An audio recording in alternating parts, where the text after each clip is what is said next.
There's about 3,000 Army cadets out there, so we had quite a few, and he was from a school in Sydney, and so all his schoolmates helped out carrying him up, so it was a really good job on their behalf.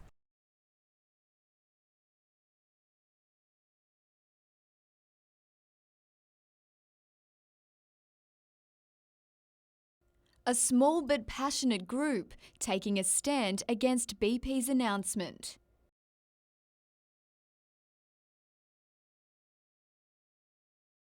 The company's fuel tanker British Loyalty will soon cease working along the Australian coast, leaving around 60 people without a job. The Maritime Union believes the crew will be replaced with cheap foreign labour and says it holds serious environmental and safety concerns. With 36 years of Australians manning oil tankers, we've never had one incident.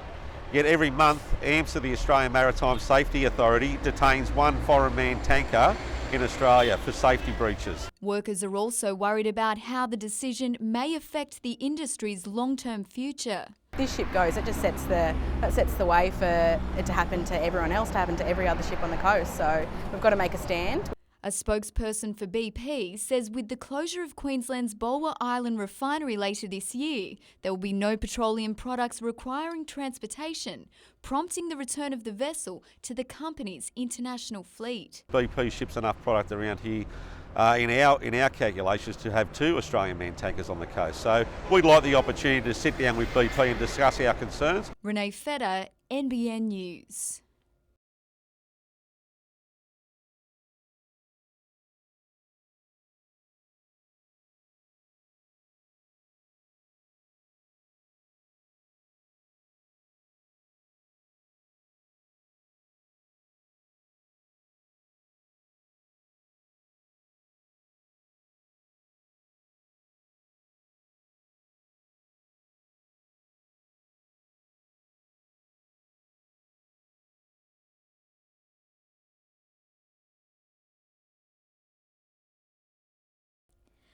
Watching her play, you'd think Adeline Clements is like most 5-year-olds, energetic, playful and a little bit cheeky.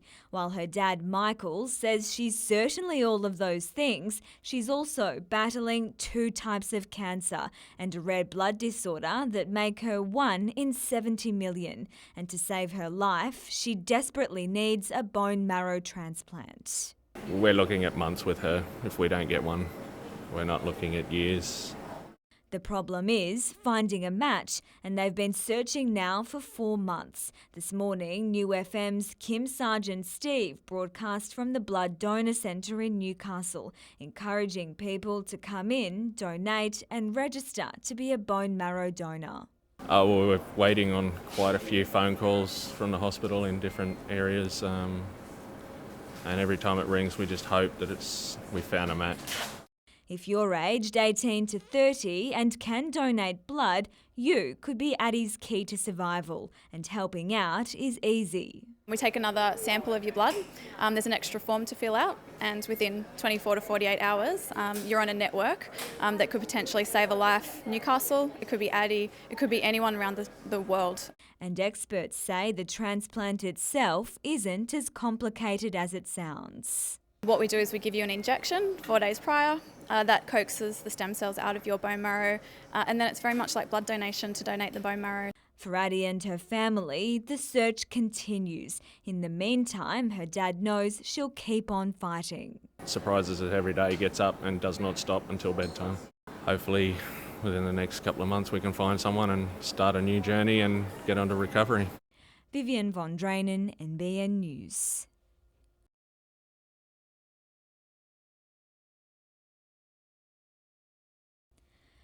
The 11th Battalion, 1915, 703 faces, and this one is Christine Parsons' grandfather, a photo she only discovered 10 years ago on her aunt's wall in Perth.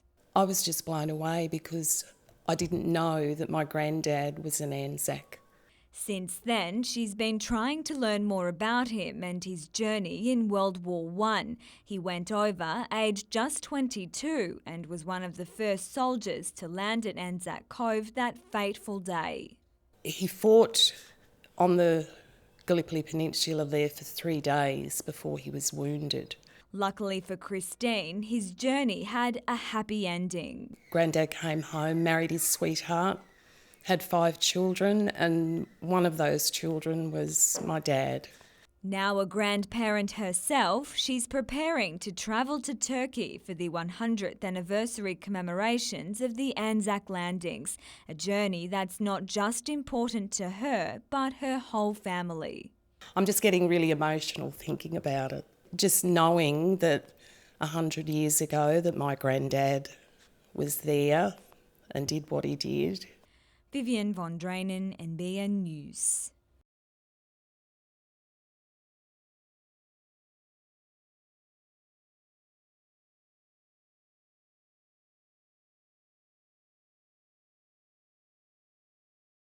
Now it's time to look forward to the future and forget about all that stuff and, do what I love doing. That's playing footy with my mates and, put my hand up and doing a job for my teammates and the coach.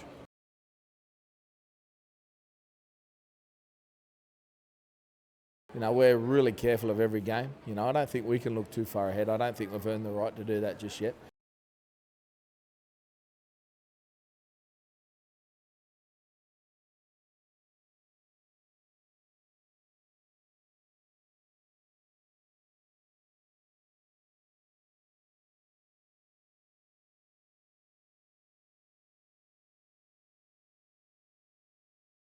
He wants to make his mark here and have a success with the club.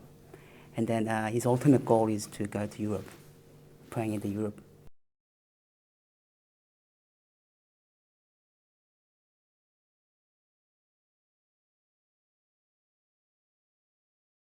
Today's about Kiji, and we'll handle David Carney behind the scenes, and when we're in a position to make an announcement about where we stand with David, we'll do so.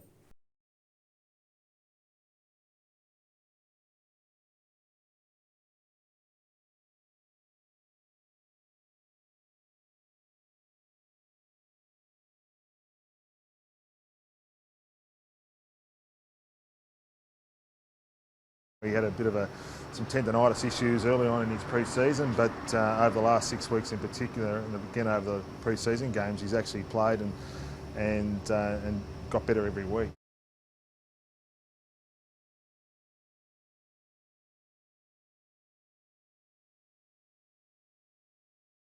They're a proud club that loves to celebrate, and in 2015, there's plenty of reason to.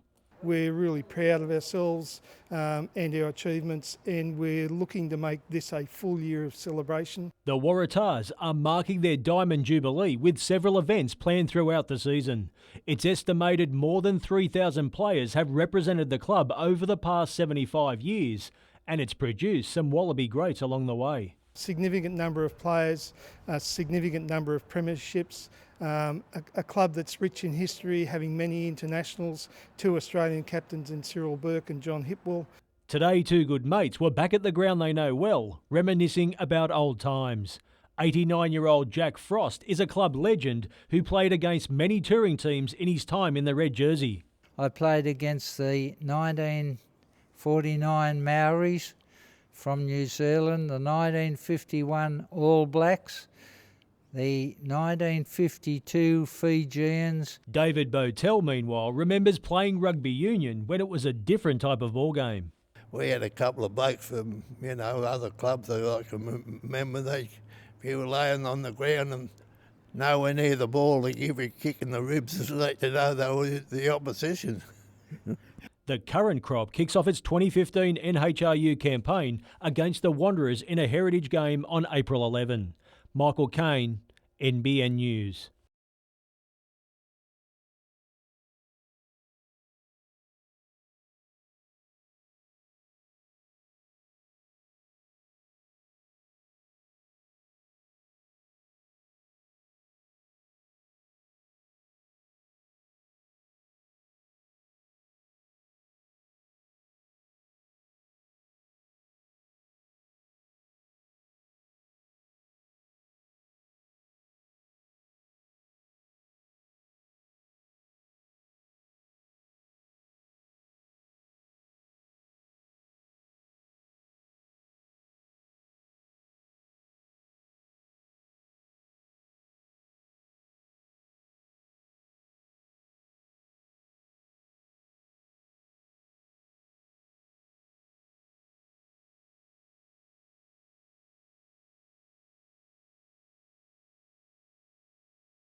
A bittersweet visit to the Hunter for Luke Foley, a regional victory but a loss statewide, meaning Labor's local election promises may not be granted.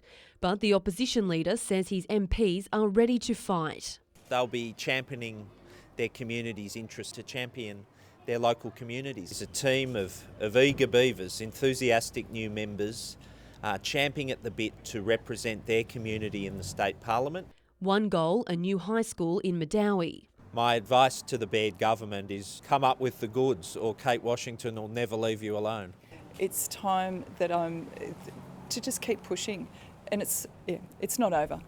There's not only more Labor MPs in the Hunter this time around, 5 of the 7 are women. And I'm delighted about that. I remember a time before Jill Hall became the member for Swansea when all of the Hunter state seats were held by men. Mr Foley says he will unveil his shadow ministry after Easter. Given the strength of support for Labor in the Hunter, my front bench will be well represented by Hunter MPs. He's also promised the shadow minister for the region will call the Hunter home. Emma Murphy, NBN News.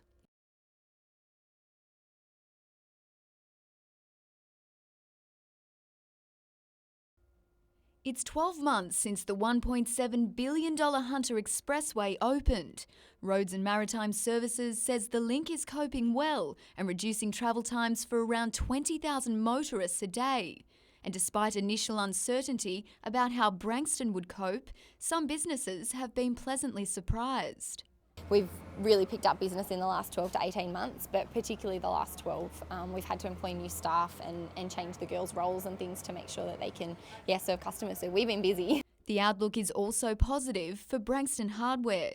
Owner Peter Lavis says he's seen more locals in the store as well as new customers. Previously, builders probably out of Newcastle probably didn't look at this area as a very attractive place to come because of the travel time, whereas now it's 40 minutes and they're on the job. And what we're finding now, we're getting new faces in the store. But not all businesses are thriving. David Smith's news agency is feeling the pinch, with less traffic coming into town. Well, we're looking at around 40 to 50% down on turnover. It's very slow. Well, it has been up and down, and it probably picked up the last few months, but during the week still can be very quiet. The weekends are pretty good, but a lot of the trucks are gone that we used to get before. Meanwhile, Singleton Council is calling for public feedback to help guide future development in the town. Residents can complete an online survey from tomorrow. Renee Feder, NBN News.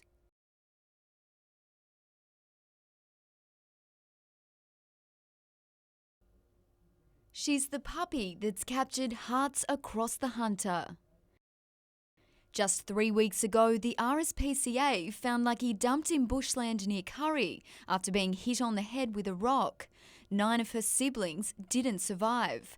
25-year-old Nathan Thompson is due to be sentenced over the brutal killings in May.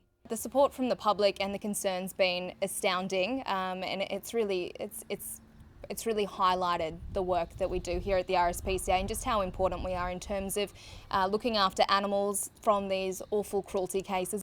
Looking at her now, it's clear to see Lucky is on the mend. She's now living with a foster carer and is learning new tricks, socialising with other dogs, and has put on 2.5 kilograms. We were really unsure of just how bad the head trauma was and also how it would unfold over the coming days and weeks, but so far she's doing really well. While Lucky is improving in leaps and bounds, it's still going to be at least a month before the RSPCA finds her a new home. We are still keeping a close eye on her head injury. She still is undergoing x-rays and getting weighed sort of every 3 days. So we're still not confident that she's out of the woods, even though she is doing really well. Renee Feder, NBN News.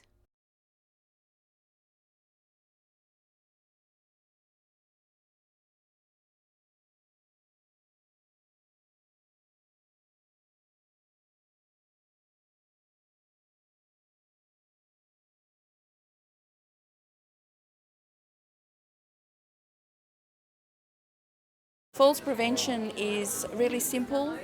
It's about talking to your doctor, being physically active, keeping your house nice and tidy, not too much furniture around, no loose rugs.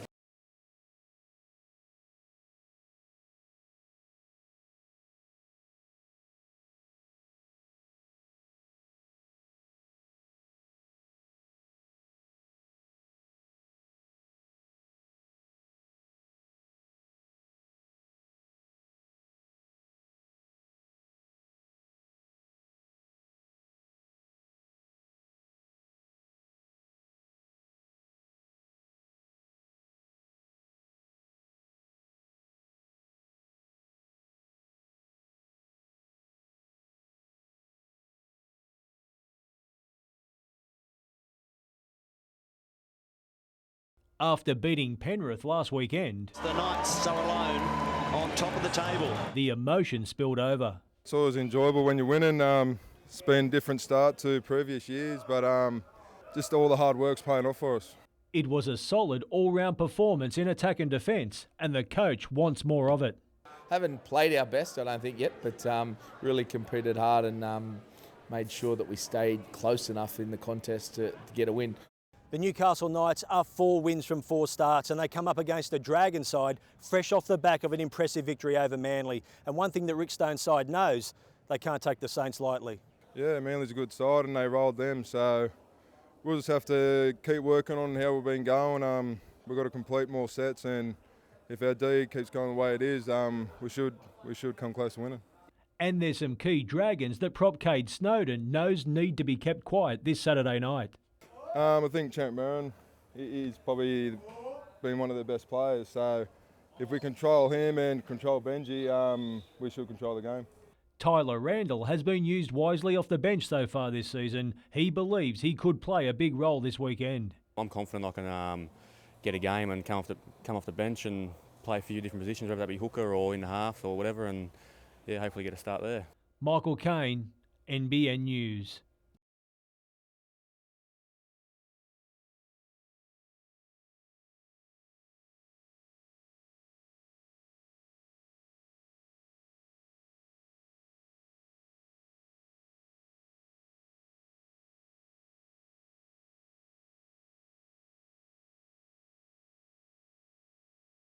Our aim now is to try and pick up as many points as possible, and we've got a good chance now. No one's expect us to do anything, so we're pretty much going out there and playing a bit of freedom.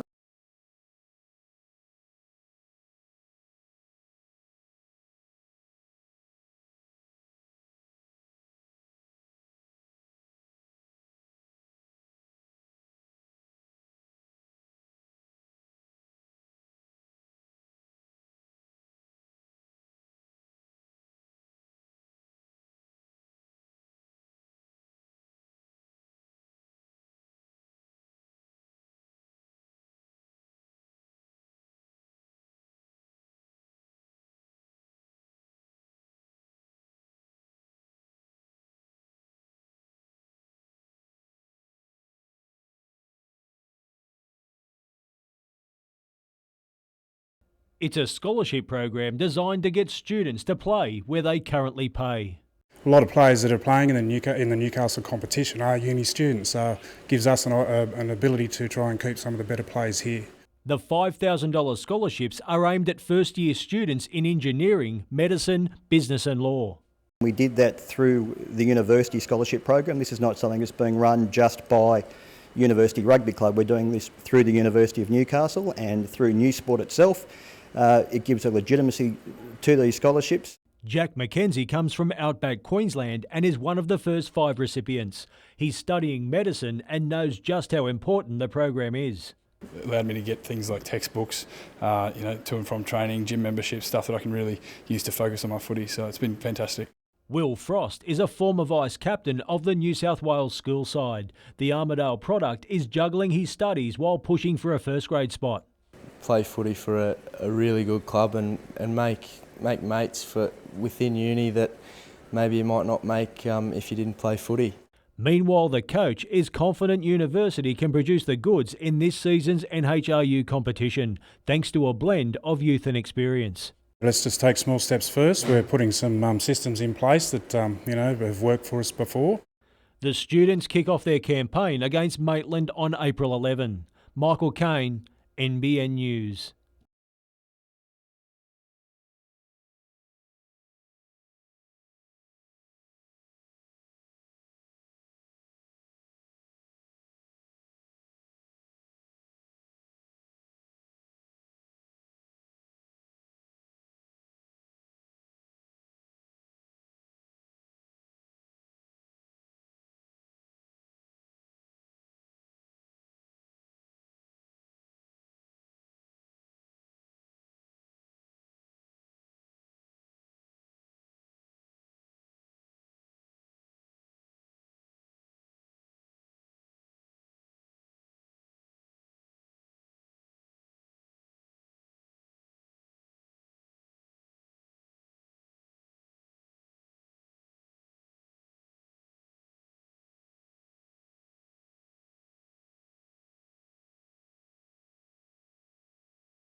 In his first visit to the Hunter as Premier, Mike Baird spoke of commitment.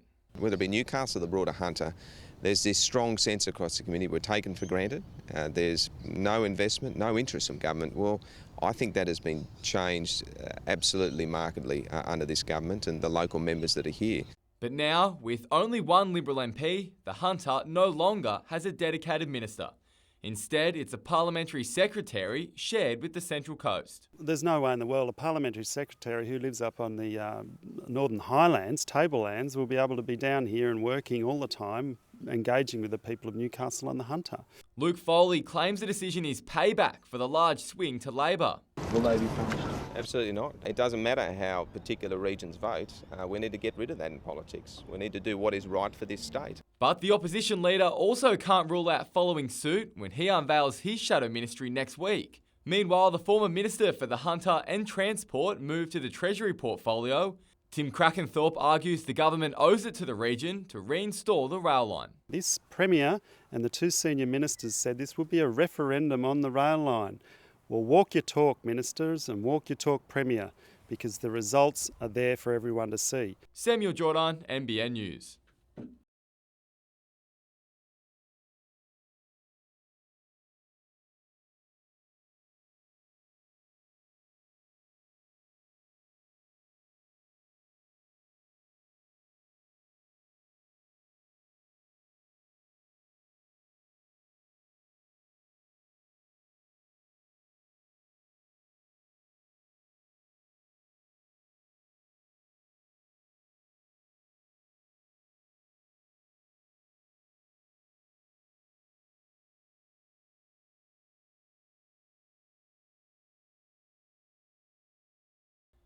It's a familiar sight on the roads at Easter time, and this year will be no different as police swing into action. Last month alone, that's March of this year, we had 28 deaths on our roads in New South Wales. 28 people lost their lives. That's simply not good enough. Police have launched a social media campaign, Share to Survive, encouraging holiday makers to share the driving duties. But weather conditions won't be favourable, something that's also prompted surf lifesavers to issue a warning, particularly to rock fishermen. Please wear a life jacket. We have had so many deaths with rock fishermen that just two fish aren't worth a life. Rock fishing is now the #1 cause of drowning deaths in the state. And with only 2 weeks to go in the patrol season, lifesavers are hoping it ends on a happy note. We certainly urge people to swim between the red and yellow flags. Meanwhile, at Newcastle's Fish Co-op, shoppers were hoping to beat the Good Friday rush, but with lines out the door, it was still a lengthy wait. Samuel Jordan, NBN News.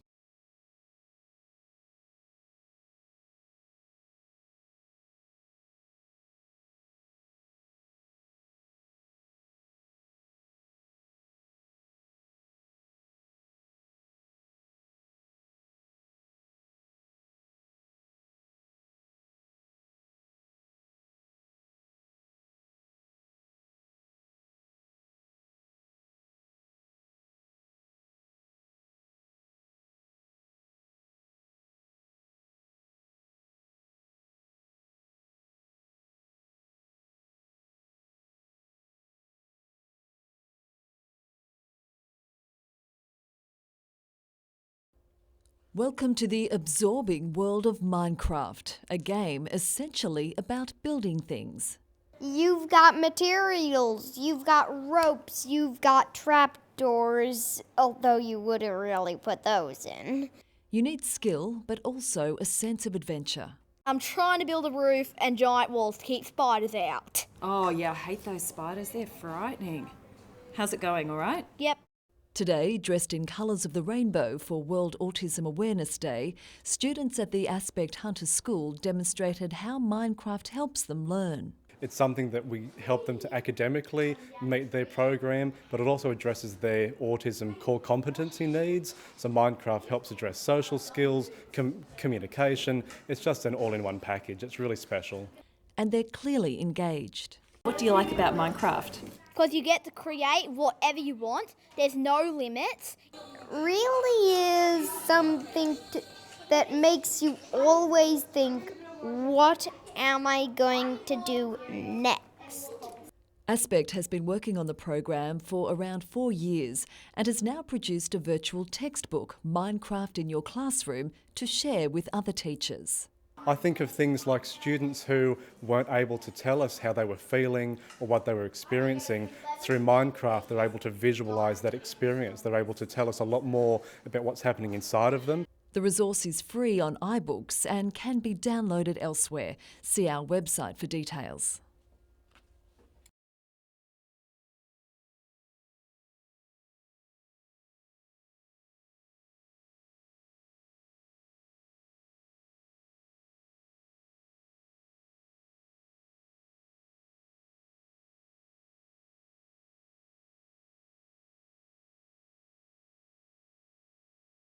It's an enormous effort by the volunteers. It's not only the cash, it's that their eyes and our ears out there in the marketplace and the community, and they're just a wonderful bunch of people who have come up with a magnificent result.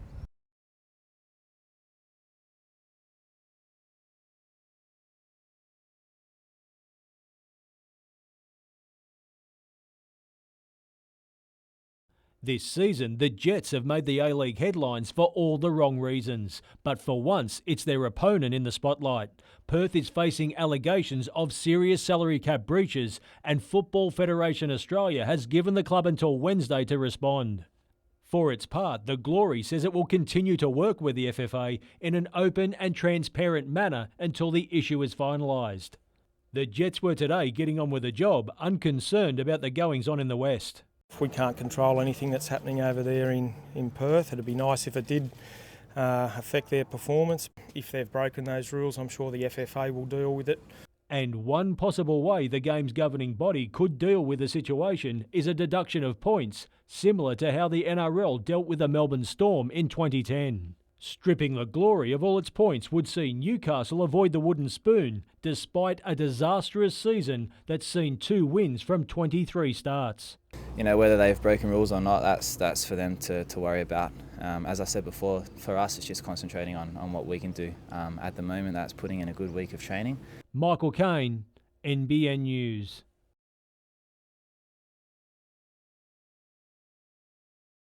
He's produced the goods in the lead-up. Now Isaac Heaney has the call-up he's always dreamed of.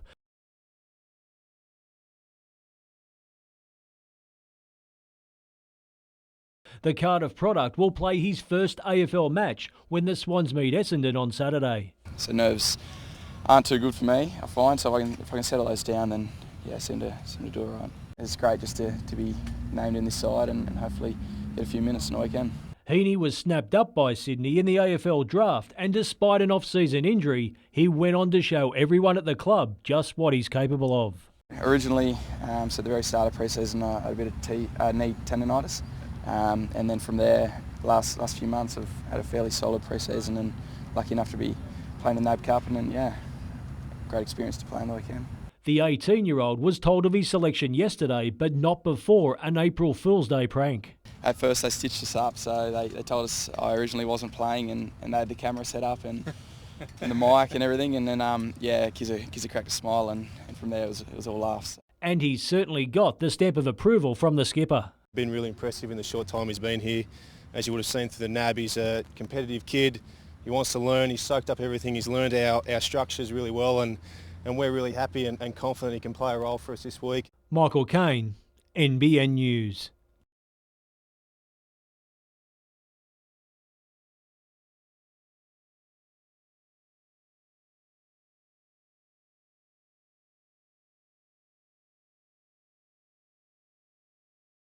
We were 1 down at half time, and then it's always that third quarter that usually snatches you the win. So we've got up by 9. We let it go in that last quarter, but I think the heat and a bit of fitness got to us.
Fraser Roy in his element learning new skills.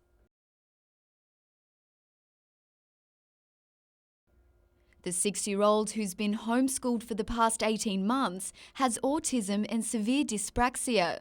His father David withdrew him from a Hunter school, claiming Fraser came home with a large bruise on his arm. It was adult bruising, it wasn't a child's bruising, it wasn't another child who in play had hurt him.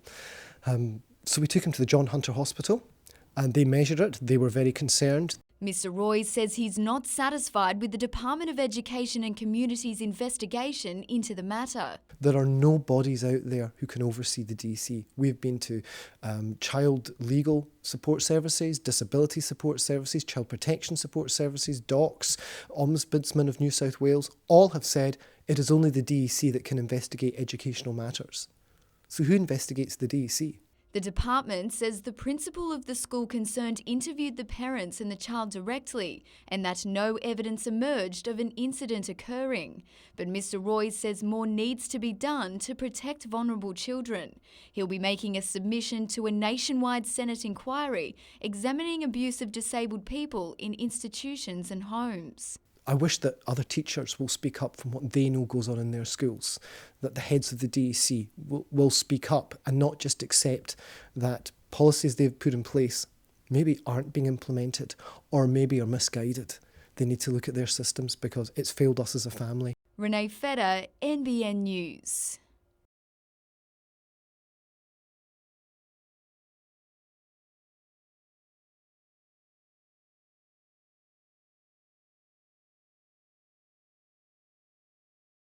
Love our enemies, to face those that we have difficulty facing, and to build a community which offers hope even through the hardest of times.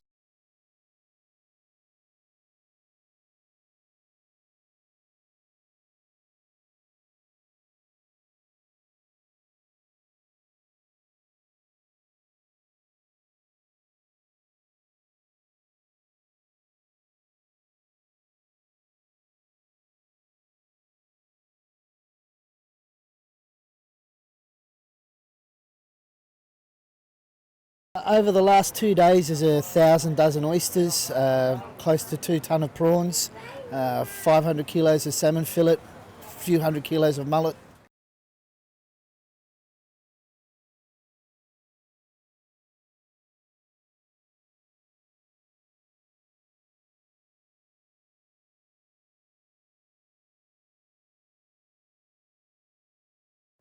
Thousands of motorists making the annual pilgrimage north. Near Hexham this morning, traffic slowed to a crawl with queues stretching about 6 kilometres.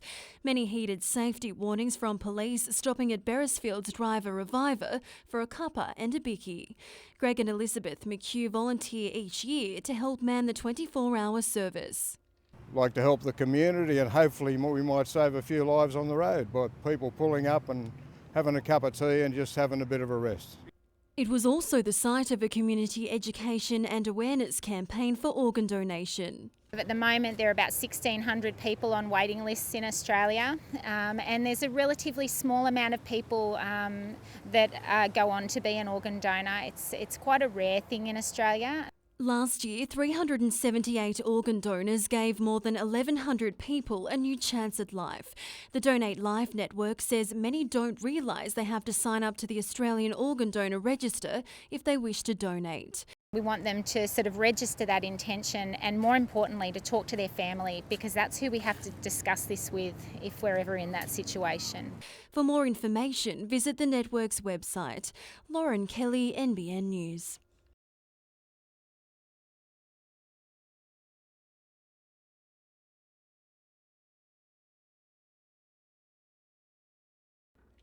Handcrafted chocolate in all shapes and sizes. For this chocolatier, having her own business, Cocoa Nibs, is a dream come true. I've been a pastry chef for about 13 years now, and I went to Melbourne to do a diploma of confectionery manufacturing. And while I was there, just my love for chocolate grew. It all started with a market stall and has become a thriving business, inundated with orders for Easter. I'm doing a range of eggs, speckled eggs, chocolate hens and rabbits, and then half-filled eggs as well with honeycomb and rocky road and all the popular fillings. One man who's no stranger to the last-minute holiday rush is Peter Choco Carpenter. I've been doing this for over 15 years, and every year we do more. I think the best thing about our chocolate is how quickly we turn it over. He's been working overtime for weeks to create eggs and bunnies for the masses. Tomorrow will be the Hunter Valley Chocolate Company's busiest day of the year, and it's expecting to sell more than 150 kilograms of chocolate. Today, chocolate lovers packed the Pecolban store for a behind-the-scenes look at how their favourite treats are made. The moulded chocolates are made in two parts. So you've got a mould that you fill with chocolate. You let it settle for a while in the chocolate, then you empty it out. That's half the egg. Choco says that while he doesn't have a secret recipe, his success hinges on the freshness of his product. Lauren Kelly, NBN News.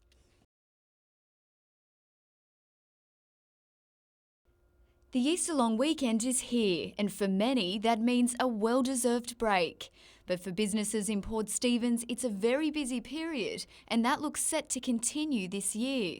Halifax Holiday Park at Little Beach is among several accommodation places already at capacity. Accommodation is doing exceptionally well. I would suggest that we're booked in the vicinity of 95%.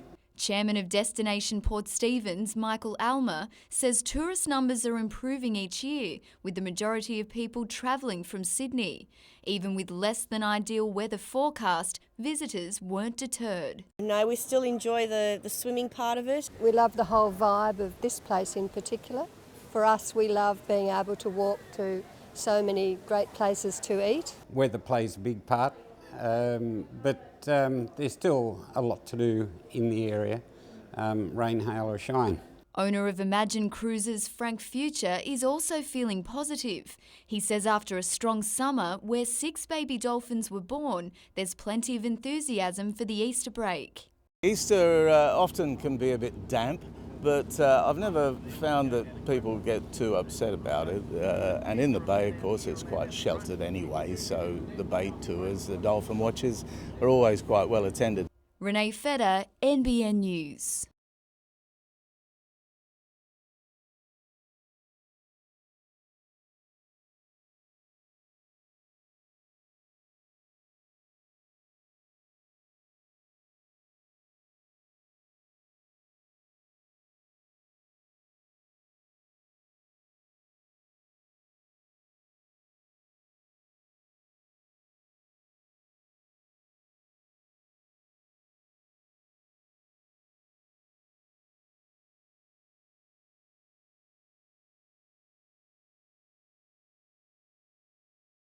The Dragons are preparing for the trip to Hunter Stadium tomorrow, and by the sounds of it, there could be plenty of feeling if the last matchup between both clubs is anything to go by.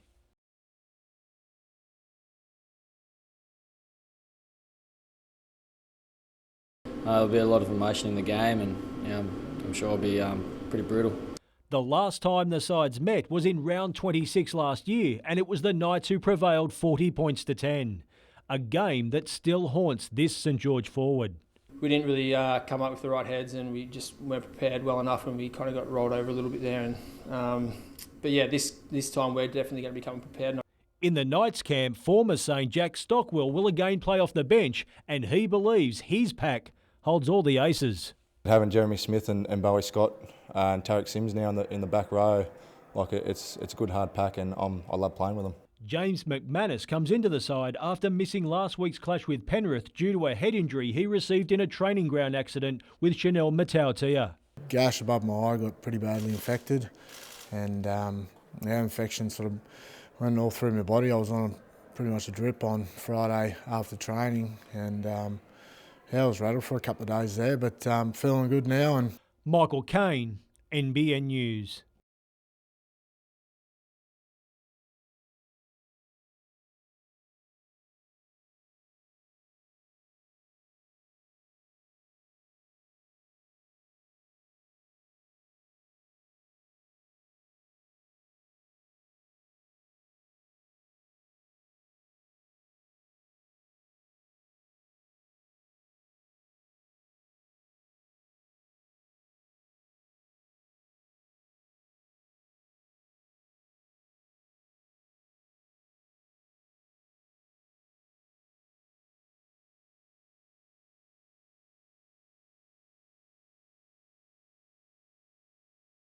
They're representing Newcastle and next week take on the best teams in New South Wales.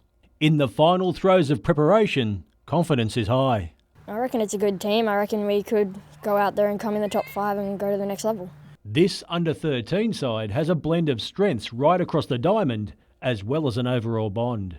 Great bunch of kids and they love playing together, just good mates. Some of the squad, like Hamish Ellison, only recently took up the game. Soccer got a bit boring, and so just me and my brother decided to do another sport.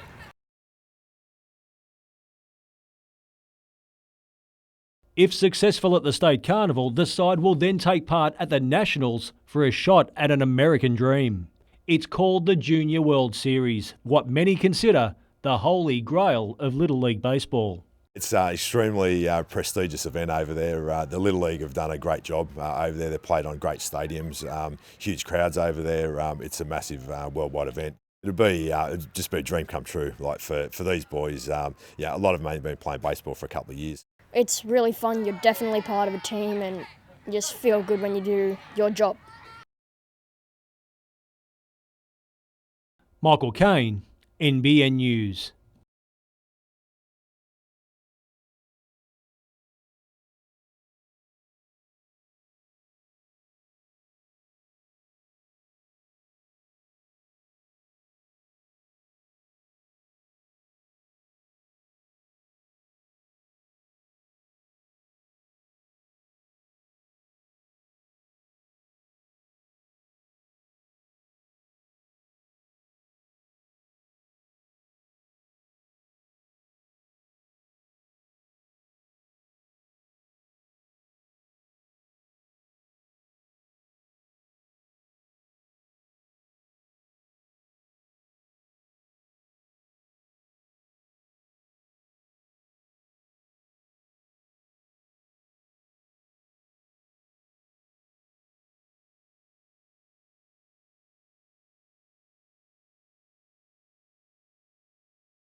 Undeterred by the wind and rain, residents gathered, intent on saving their little patch of paradise.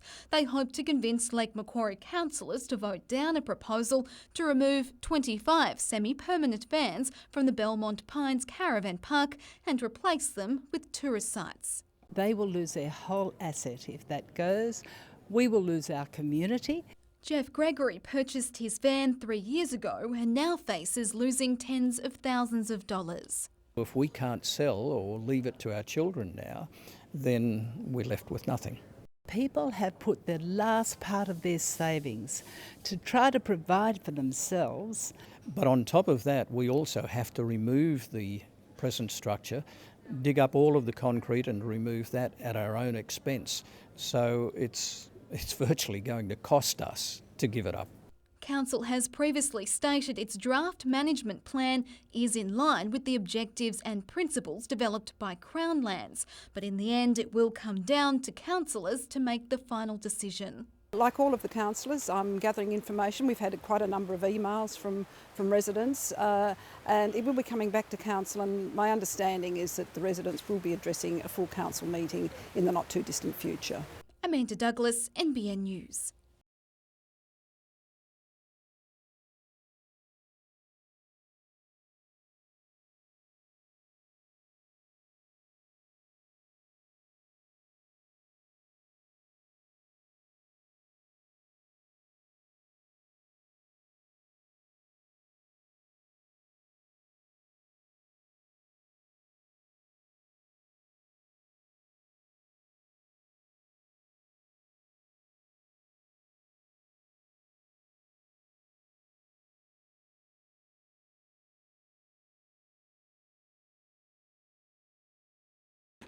Cars for as far as the eye can see. This snapshot of history is calling Newcastle's Harness Racing Club home over Easter.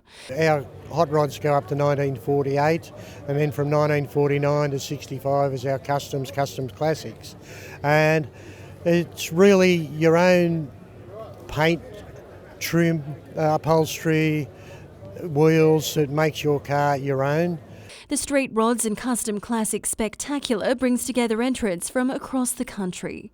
We have one every 2 years. The first one was in 1973 in Narrandera with about 100 cars, and now we've got about 1,000 entrants here. Vince Hutton travelled from the Gold Coast in his 1928 Ford closed cab pickup and is all too familiar with the work involved in restoring a vehicle. It's like getting a house and you renovate it. So it's all new running gear in it, in the whole car. It's got a late model V8 and automatic gearbox and rear end, so my wife can drive the car as well. The event wraps up tomorrow afternoon. Lauren Kelly, NBN News.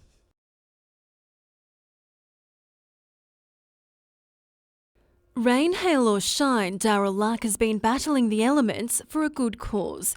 The 46-year-old is in training for his latest test, the Firefighters Sky Tower Challenge, which raises funds for research into leukemia and blood cancer. As firefighters do, we like to help out where we can, and it's just another avenue. The Auckland event will see 750 competitors climb 51 floors or 1,103 steps, which is no easy feat.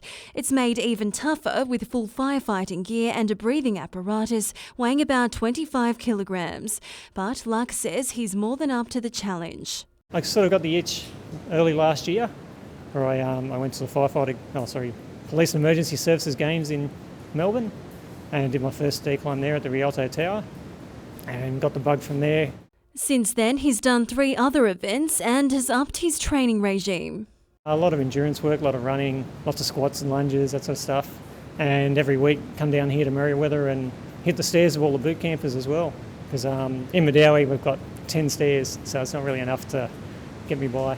The Sky Tower Challenge will be held on May 23 and Luck hopes to raise more than $1,000 while flying the flag for New South Wales. For details on how to help, visit the event's website. Lauren Kelly, NBN News.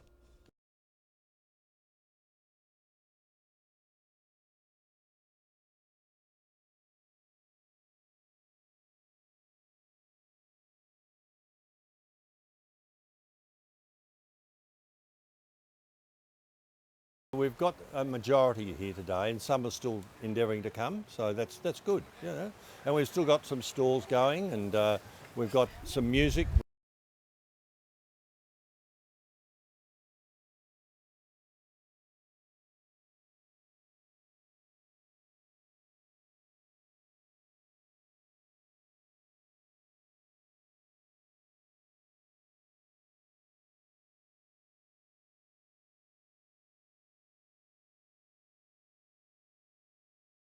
After a long-term injury, this week Josh Baresi loved being back at work. I'm actually buzzing. Obviously been about 7.5 months since I was playing contact training, so yeah, I'm excited.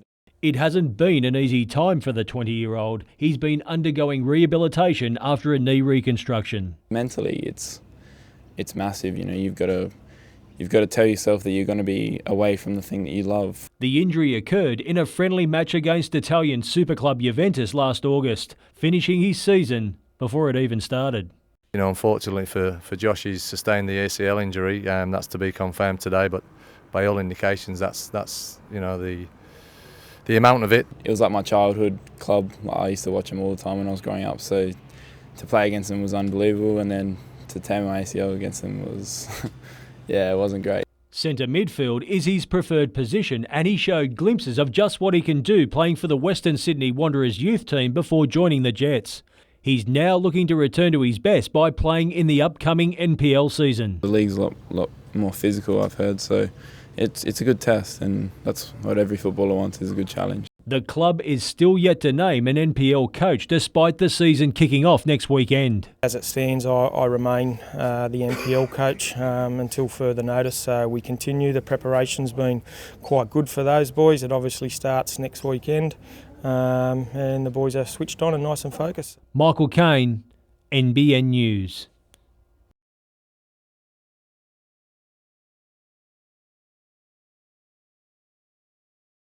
It's a national championship that attracts scouts from across the globe. There's a lot of people there looking at these guys to try and see or decide what their future's going to be. It's tough for them because they've got to focus on team. If they get the results or focus on the team environment, they'll get the results they need afterwards for themselves. Joel Rourke is part of the New South Wales country under-18 side that will head to Victoria next week to compete at the Nationals, and he believes they're strong. Everywhere. There's not one person that we don't trust in our team, so I guess nowhere, I guess.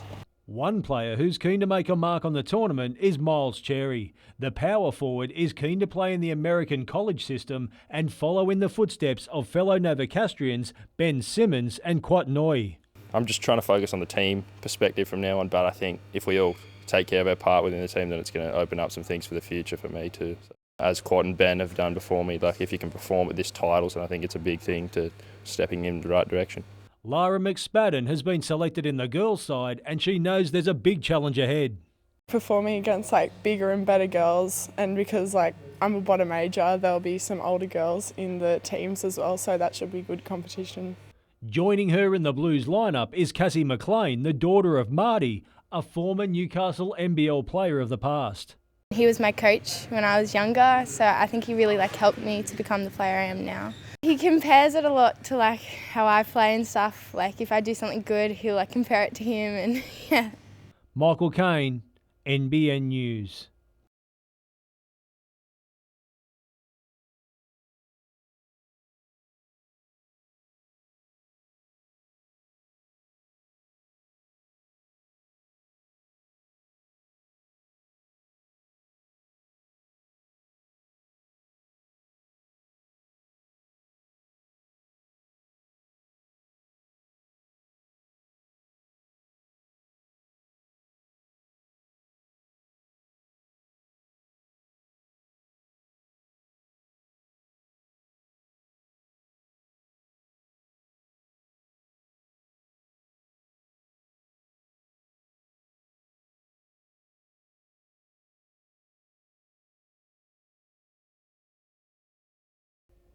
It's a case of so far, so good on Hunter roads, with police relatively happy with the behaviour of drivers.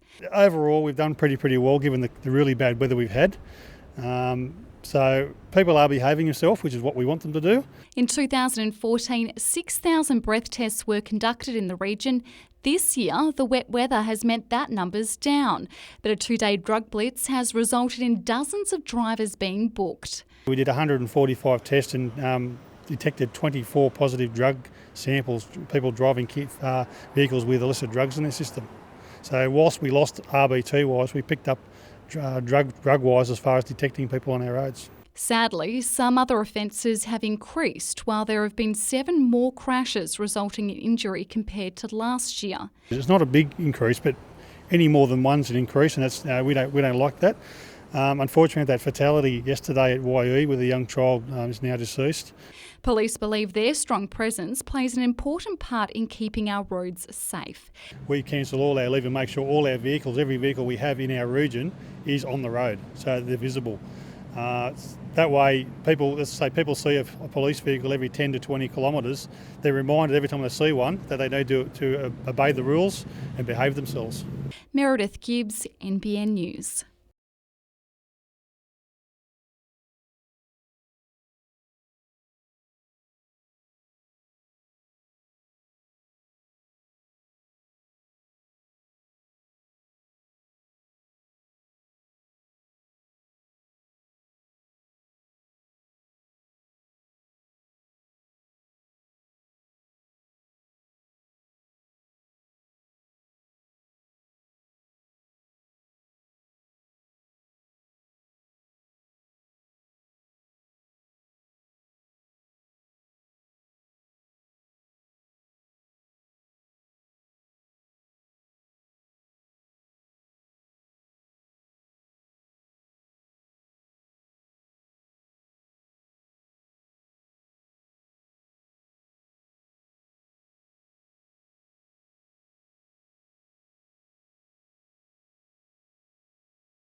For 3 years, MEM's Soul Food Recipes to Life program has been helping girls in the Port Stephens area.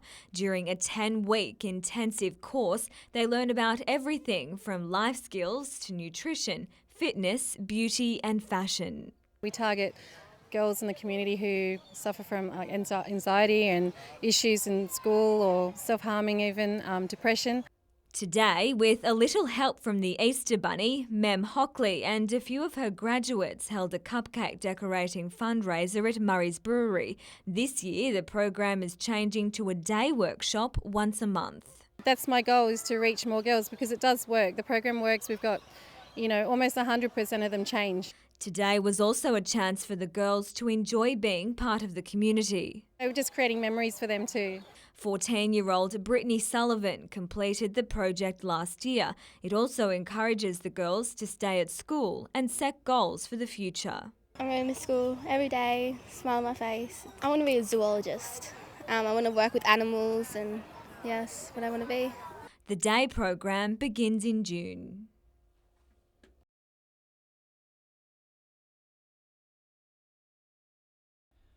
Newcastle handed its first loss of the season, but Rick Stone only had praise for the Dragons. They sorted the game out, they come with some resolve and they were too good for us in the end and they deserve their win. The Knights remain one of the ladder leaders, but that probably came as little comfort after the match. There were signs of their trademark defence, but with the ball, the Knights struggled to build pressure. We try to go around them too much. We spoke about not doing that, but the long passes and trying to play around teams in conditions like that doesn't work. The Dragons made the most of their chances before Benji Marshall sealed the result with 10 to go. In a further blow, Tarek Sims was placed on report in his first game for the club, while Bo Scott went off injured. He's got some sort of ankle sprain there. He'll get some scans or get some sort of assessment in the next couple of days, I'd suggest. Samuel Jordan, NBN News.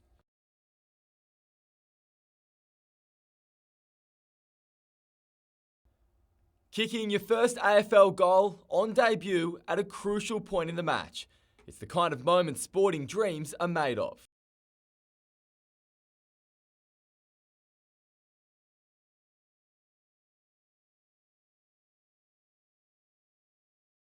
Earlier, it was Isaac Heaney's missed kick that sent the ball wide, eventually to Buddy Franklin, who edged the Swans in front following a 41-point deficit. But by full time, Heaney was the hero, on the field and in the sheds.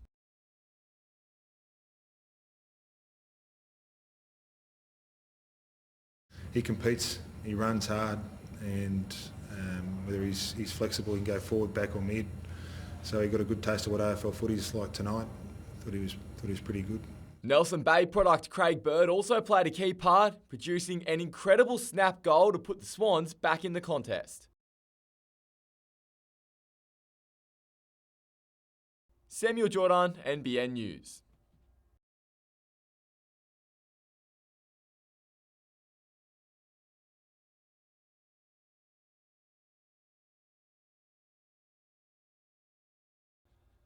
He's no stranger to off-field dramas, but Jets coach Phil Stubbins believes the salary cap scandal hanging over the Glory won't be a distraction for either side. I don't think it will, to be honest. I think they're focused on what they need to do as football players, as professionals, and whatever's been going on in the sidelines there away from the training track and what they're trying to do on a pitch, I don't think it'll affect them at all. The Jets coach says he's firmly focused on his players and how they go about finding the back of the net, a task that eluded them last week. After scoring a hat-trick for the Olyroos midweek, Andrew Hull will rejoin the starting 11, and Stubbins is confident he can find his first goal for Newcastle. If anything is to go by in obviously the mood that he's in, and scoring those 3 goals is obviously a massive tonic for him and a great confidence boost. The Jets may also persevere with 3 central defenders, despite mixed results last week. If we can get the balance right between 3 at the back and 5 at the back, depending on where the ball is, I think we'll be looking for some better outcomes in terms of how we get through the 90 minutes. While the Glory has attacking potential across the park, and striker Andy Keogh, who has caught Stubbins' eye, the Irishman hasn't been at his best in recent weeks, But the Jets will be under no illusions tomorrow night. So will he be a threat? Absolutely. He's a player that works extremely hard, and I don't think we'll be expecting anything other than a game from Andy Keogh, which is 100% commitment. Samuel Jordan, NBN News.